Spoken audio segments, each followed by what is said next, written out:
سابق وزیر اعظم شاہد حقان عباسی اور سابق وزیر داخلہ احسن اقبال کو اڈیالہ جیل سے رہائی مل گئی۔ احتساب عدالت کے جج اعظم خان اور جج محمد بشیر نے رہائی کے پروانے جاری کیے۔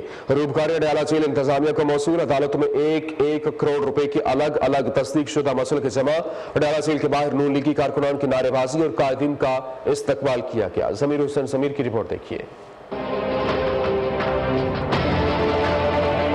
سابق وزیر اعظم شاہد حقان عباسی اور سابق وزیر داخلہ احسن اقبال کو رہائی مل گئی۔ LNG ریفرنس میں گرفتار سابق وزیر اعظم شاہد حقان عباسی کی رہائی کے لیے ضمانتی مچلکے احتساب عدالت میں جمع۔ تحصیلدار سے تصدیق کے بعد مچلکے احتساب عدالت جمع کرا دیے گئے۔ 1 کروڑ کے ضمانتی مچلکے شاہد حقان عباسی کے وکیل نے احتساب عدالت میں جمع کرائے۔ احتساب عدالت نے شاہد حقان عباسی کی روبکار جاری کی۔ سابق وزیر اعظم شاہد حقان عباسی کی روبکار احتساب عدالت کے جج اعظم خان نے جاری کی۔ دوسری جانب Narowal sports city complex scandal میں گرفتار سابق وزیر داخلہ احسن اقبال کی رہائی کے لیے بھی ضمانتی مچلکے احتساب عدالت میں جمع کرائے گئے۔ تحصیلدار سے ان کے مچلکے بھی تصدیق کروائے گئے تھے۔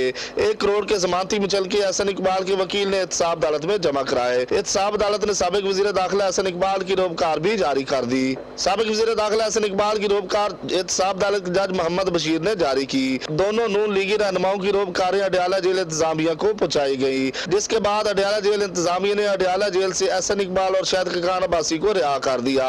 اس موقع پر جیل کے باہر سیکیورٹی کے سخت انتظامات کیے گئے۔ نون لیگی کارکنان اور عہدیداران بڑی تعداد میں قائدین کے استقبال کے لیے اڈیالہ جیل کے سامنے جمع ہوئے اور بھرپور طریقے سے استقبال کیا۔ کارکنان نے قائدین کے حق میں نعرے بازی کی۔ شاہد حقان عباسی، احسن اقبال زندہ باد، ووٹ کو عزت دو، شیر ایک باری پھر کے نعرے بھی لگائے گئے۔ یاد رہے اسلام آباد ہائی کورٹ نے کل دونوں رہنماؤں کی ضمانتیں منظور کی تھی۔ شاہد حقان عباسی 7 ماہ اور احسن اقبال 2 ماہ سے زائد اڈیالہ جیل میں قید رہے۔